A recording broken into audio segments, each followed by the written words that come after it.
Hi, everybody. My name's Jason. I'm Caden. I'm Jaden. Hey, that's pretty good, Cubs. Yeah, you really pumped it out there. I was told to screen it. Nice work, bro. Nice job. Yeah, so Kate is always a little quiet when we have this intro. And I told Kate, hey, maybe you should close your laptop lid so it doesn't ricochet off. And so I think that was the kids pushing back, but I don't know. But anyway, good morning to all of you. We hope that you're having a wonderful day, and it is a preparation day, and it is a day that is the day before the Shabbat. And so, guys, tonight at sunset is when the new day begins and Shabbat begins. And so when the sun has gone, and then our Sabbath has officially begun. Now, gentlemen, what does it mean to have Sabbath? What does it mean to be a part of all this? Sabbath is a rest day for us. It's the day we do no work. It's the day we spend time with Yah. Uh-huh. Anyone else? It's the day that Yahuwah rested when he created creation. On the seventh day, he said, Yahuwah rested, so he gave that day for us because he knows that we need a rest day. That's the day that we don't start fires, we don't cook, we don't have our servants work, we don't work, and we do what is right according to Yahuwah's law. Yeah, and it absolutely. I know there's a lot of people out there that actually will cook on a Sabbath day, but I can't find that in scriptures anywhere because it actually says to cook what you're going to cook the day before, seethe what you're going to seethe. And so we are that family that takes that into account. And so to Miss Nicole today, we'll be making muffins and be making Shabbat meals like almond flour, biscuit things that she makes, and all sorts of stuff. Stuff that we don't have to cook and prepare tomorrow, that we can just have in the crock pot, that it is rolling. So we don't have to kindle fires and just go and eat as far as that goes. All right, what you guys are looking at is Yah's scriptures, guys. And this is officially in our distribution center on Tuesday. And so Tuesday it will begin hopefully shipping out. I don't know if it might be Wednesday when it starts shipping out.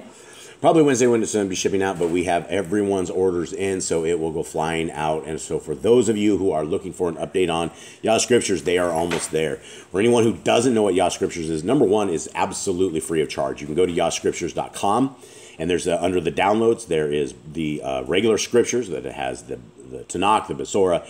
And also now you can get a separate PDF, which is the Apocrypha, which is everything that is in this book. Now, this book is a ministry to our prisoners, our brothers and sisters in chains. It was built specifically to get prisons into Bibles. And so for every scriptures that people are able to purchase, that we can get one of these into our brothers and sisters in chains. I should have said Bibles into prisons, not prisons into Bibles. Did I say prisons into Bibles? Mm-hmm. I am sorry. Nobody else caught that? No one else? No.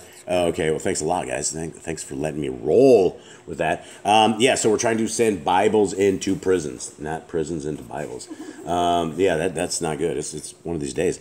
Okay, so this is that. Gentlemen, we are in the book of 2 Kings. It is chapter 13. A lot is happened. For those who do not know, that we're talking about two different countries, essentially. It's the same people, but it's 12 tribes that are comprised into the northern kingdom and the southern kingdom. The northern kingdom is called Israel or Yisrael, and it was the 10 kingdoms or the 10 tribes. And then you had Judah, and it was comprised of Judah and Benjamin. And this is basically the lineage of all of these guys. Now we are down here into this right here, right at 2 Kings, and in both of the northern and the southern kingdoms, as you guys can see right here, as we're into 2 Kings 13, and on the left-hand side right here, 2 Kings 14, that's the timeline of where we are at. And so that's my dog that is asking to be petted. Sorry, guys. And so this is where the kings that we're dealing with right now, this is 2 Kings 13 has quite a bit because it has a lot. And so these are the places we're doing. Gentlemen, Jade, will you please give us a breakdown of what has happened in the last chapters? What has happened to this point?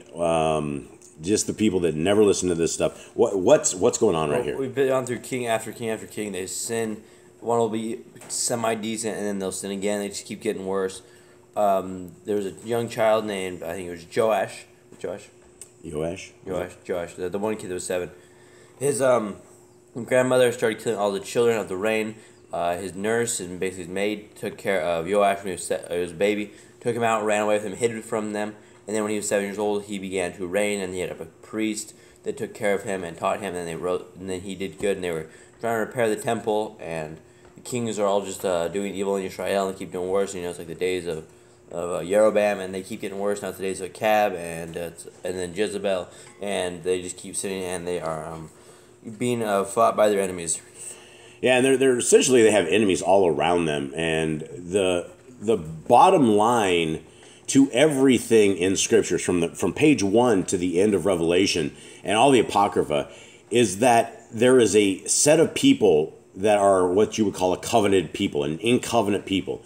And if you will obey the laws, statutes, and commandments found in Genesis, Exodus, Leviticus, Numbers, and Deuteronomy, and you will write them on your heart, you will write them on your family's doorposts, on the frontlets of your eyes, that's everything about you, that then you are an in-covenant people that is awaiting a Messiah Yahushua. And Messiah Yahushua comes through this lineage, comes through all of these lines of kings, and that's why going through these and having an exact lineage is very, very important, because when we're dealing with legitimacy of who is our Messiah, we know that Messiah came through the line of David and Solomon, and this was the kingdom right here that was preserved, not really preserved, but there was, the identity was preserved well enough that when Messiah came, it was easy to know where he came from and where the mother was from and father was from, and all of that. All right, so you guys ready? Yep. Okay, so here we are, guys. We are heading into Yah Scriptures. This is, Cade's over there hacking, 2 Kings 13, and I think maybe possibly one more week and we'll have the Google app ready to roll. And what we're going to do is we are going to put up a GoFundMe for the Apple app. If any of you guys want to put together an Apple app, I don't know exactly how much it's going to be. I would imagine it's going to be over $2,000. Everything Apple is always expensive. We are going to provide the Google app absolutely 100% free of charge. We'll provide the Apple app 100% completely free of charge if everyone out there is willing to fund that. So if you guys are willing to fund that or want to put something into this, that we have Yah Scriptures, including all the Apocrypha, onto an Apple app, that is our goal and intention. So get a hold of us if you are interested in putting something together and you guys have Apple devices. You can email me at jboss008@gmail.com. Okay, here we are, fellas. 2 Kings 13. In the 23rd year of Joash, son of Achaz Yahu, sovereign of Yahudah, Yahu-Achaz, son of Yahu, began to reign over Yisrael and Shomeron, and reigned 17 years. And he did evil in the eyes of Yahuwah, and followed the sins of Jeroboam, son of Nevat, who had made Yisrael sin. He did not turn away from them. And the displeasure of Yahuwah burned against Yisrael, and he gave them into the hand of Kaziel, sovereign of Aram, and into the hand of Ben-Hadvad, son of Kaziel, all the days. Then Yahu-Achaz sought the face of Yahuwah, and Yahuwah listened to him, for he saw the oppression of Yisrael, because the sovereign of Aram oppressed them. And Yahuwah gave Yisrael a savior, so that they came out from under the hand of Aram. And the children of Yisrael dwelt in their tents, as before. However, they did not turn away from the sins of the house of Jeroboam, who had made Yisrael sin, but walked in them. Moreover, the Asherah also remained in Shomeron. So, we have the Asherah poles, right? There's an actual commandment because of the problem with these Asherah poles, Asherah, I think, is the name of Nimrod's wife. I think is what the Asherah is. And so ever since the days of Nimrod, we have had that Baal, that is another name for Nimrod. All of these things go back to Nimrod, Semiramis, and Tammuz. And you can see that throughout scriptures. When they, in scriptures, when they weep for Tammuz, right, they're weeping for a... what they believe is a false deity, right? They believe is a god. And so let's continue on. 7. Anyone else have anything? No. Okay. Jeroboam just really botched it for generations to come. Yeah, these guys are having some issues in this chapter for sure. Okay, for he left of the army of Yahu-Achaz only 50 horsemen and 10 chariots and 10,000 footmen, for the sovereign of Aram had destroyed them and made them like the dust at threshing. So Nothing. Yeah, they decimated. They have 50 horsemen, 10 chariots, and 10,000 footmen. So for anybody that has all the big armies back in the day, the way they were attacking people and the way they're winning is the iron people, the people that had the horses and the iron.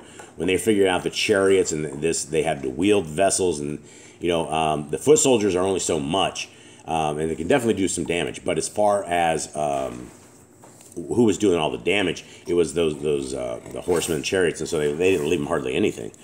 And so let's continue on. 8. And the rest of the acts of Jehoiakim and all that he did and his might, are they not written in the book of the annals of the sovereigns of Israel? Now, what are the books of annals? Chronicles. Chronicles, yeah. So Jehoiakim slept with his fathers, and they buried him in Shomeron. And Joash, his son, reigned in his place. In the 37th year of Joash, sovereign of Yehuda, Jehoash, son of Jehoiakim, began to reign over Israel in Shomeron 16 years. And he did evil in the eyes of Yahuwah. He did not turn away from all the sins of Jeroboam, son of Nevat, who had made Israel sin. He walked in it. And the rest of the acts of Joash, and all that he did, and his might with which he fought against Amaziah, sovereign of Yehuda, are they not written in the book of the annals of the sovereign of Israel? So Joash slept with his fathers, and Jeroboam sat on his throne, and Joash was buried in Shomeron with the sovereigns of Israel. And Elisha had become sick with the sickness in which he died. And Joash, the sovereign of Israel, came down to him and wept over his face and said, "O my father, the chariots of Israel and their horsemen." And Elisha said to him, "Take a bow and some arrows." And he took a bow and some arrows. And he said to the sovereign of Israel, "Place your hand on the bow." So he placed his hand. He placed his hand, and Elisha placed his hands on the hands of the sovereign, and said, "Open the east window." And he opened it. And Elisha said, "Shoot." And he shot.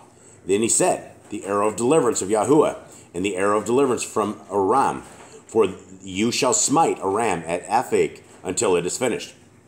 Now, have you guys ever heard the statement before, "Open the east window"? No. Me either. I've heard it here at this chapter before, but that's I think it literally means open the east window on the house. Oh, you think he's in a house? Yeah. Open the east window. Were they in a house? See, I didn't think they were in a house. They're probably in a little hut or something. Hey, and he opens a little window to it. He shoots the arrows outside. You guys might be more astute to me. I was just thinking, man, they open the east window, place your bow and aim that sucker towards the east window. I just flipped it. Where verse are we on? Let's see. You're on 18, I believe, 18. Okay. 18. Then he said, "Take the arrows." And he took them. And he said to the sovereign of Israel, "Strike the ground." And he struck 3 times and stopped. And the man of Elohim was wroth with him and said, "You should have smitten 5 or 6 times. Then you would have smitten Aram till its utter destruction. But now you shall smite Aram only 3 times. And Elisha died, and they buried him. And the raiding bands from Moab came into that land in the spring of the year. And it came to be, they were burying a man, and there they saw a raiding band, and cast the man in the tomb of Elisha. And the man fell and touched the bones of Elisha, and came to life and stood on his feet. Okay, what do we do? That's such a weird thing. He died, and now he's been dead for a while, and they threw this dude in here with the bones of Elisha. Yeah, and Elisha came to life. No, Elisha didn't come to life. That was Elisha. No, the man that got thrown in. Elisha's body had so much power that it just brought somebody back to life. Yeah, and Elisha didn't come back to life. That would be a little creepy too. Both of them coming back to life. That'd be. They both just a while. Hey, how's it going? Yeah, that would be crazy. Now, do you suppose this dude? Do you suppose he just fell over dead after that, or did he come back to life, and then he his dead body in there? Lived again? I don't know. Maybe it says. It doesn't. This is we don't have. That's the only talk we have of this particular incident, where this dude. Did he go on and live a fulfilling life? Do you got a second chance? What's the That's the Maybe question. Maybe Chronicles. I don't know. They don't. I don't think they have anything of this particular piece right here. Okay. Nori. Sorry, my dog, Nora. She's a little loud. Okay, 22. And Kaziel, sovereign of Aram, oppressed Yisrael all the days of Jehoiakim. But Yahuwah showed favor to them, and had compassion on them, and turned toward them for the sake of his covenant with Abraham, Yitzchak, and Yaakov, and would not destroy them or cast them from his presence as yet. And Kaziel, sovereign of Aram, died, and Ben-Hadvad, his son, reigned in his place. And Yahoash, son of Jehoiakim, recovered from the hand of Ben-Havad, son of Hakaziel, the cities which he had taken out of the hand of Jehoiakim, his father, in battle. Joash smote him 3 times, and he recovered the cities of Yisrael. So Elisha is dead now. Elisha is dead. No more Elisha. He is dead. So those are the ends of those guys. All right. Anyone have anything else? It's a preparation day for guys. The Sabbath is a day of covenant. That is a day of obedience. When we are told in the 10 Commandments, the 4th commandment is to obey and to observe the Sabbath day. And the Sabbath day isn't whatever day you want to make it. It's not you can't. The Catholic Church changed it from 380. They changed it to another day. The man has no power to do this, and there are blessings if you guys will keep the Shabbat, but there's also curses if you don't. And part of the curses are the blessings you don't even know you get. Right? That is the thing. Your body doesn't recover. You don't recover, and there's all of these blessings that we should have had, but we haven't been walking in covenant. And so hopefully you guys will take that covenant path, that you will walk with our Creator, that you will walk with His Son, that you will keep the Torah as frontlets between your eyes, and that you guys will see that kingdom to come. And I don't think it's going to be an easy day on Judgment Day. I don't think the kingdom is an easy thing to make. It seems from scriptures that it is very hard and that most don't make it. And so we want to be the minority, because the majority fall across that wide path of destruction that's talked about in the book of Matthew. So with that, we hope you guys have a wonderful day. Thank you all. Much love. We're out. All right, shalom. Shalom.